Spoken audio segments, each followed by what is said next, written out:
Today, let's talk about following the leader. I'm going to read to you from Titus chapter 1, verse 10, where we read, "For there are many insubordinate, both idle talkers and deceivers."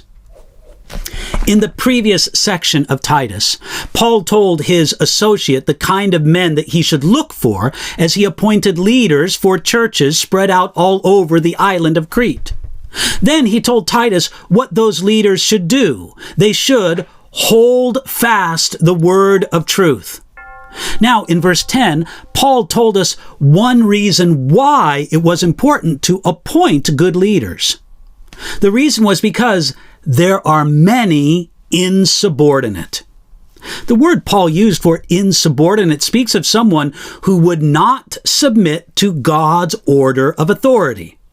Like the English word, the ancient Greek word translated insubordinate is the negative form of the word submit. An insubordinate person will not submit. God has established an order of authority in several areas of life. There's an order of authority in the home, in the church, in the workplace, and in the community. God wants us to recognize the places where He has placed an order of authority in our lives, and He wants us to submit to that authority. Now, our submission to God should be absolute. We should do whatever He truly tells us to do. God is perfect and all-wise, but people are not. God never commands absolute submission to any human authority. If an authority tells us to sin, we should refuse and choose to obey God rather than man, as the apostles did in Acts chapter 5. But often, even most of the time, our submission problem doesn't have to do with being told to sin. We're just asked to do something that we don't think is a good idea or that we don't want to do. So, don't be insubordinate.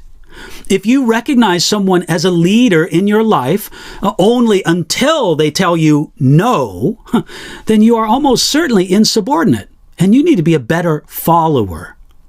When someone is in rightful authority over us and we submit to them, even when we have a different opinion and it isn't a matter of sin, then we demonstrate our trust in God more than we demonstrate our trust in the authority. It's good to respectfully tell the person in authority if you have a different perspective or opinion, but then submit. If they're wrong, let God deal with them. Notice one other thing. Paul asked for a high level of character among the leaders who should be submitted to. That's in the previous verses of Titus chapter 1. This is important.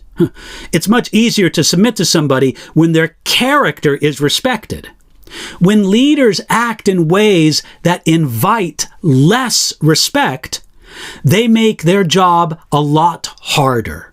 When leaders are corrupt, it helps ruin the foundation of God's order of authority. So, don't be insubordinate. Show yourself as one who can submit to God and whatever rightful authority God has placed you under. Follow the leaders God puts in your life. God appoints leaders and orders of authority for a purpose. And part of that purpose is our own Christian growth.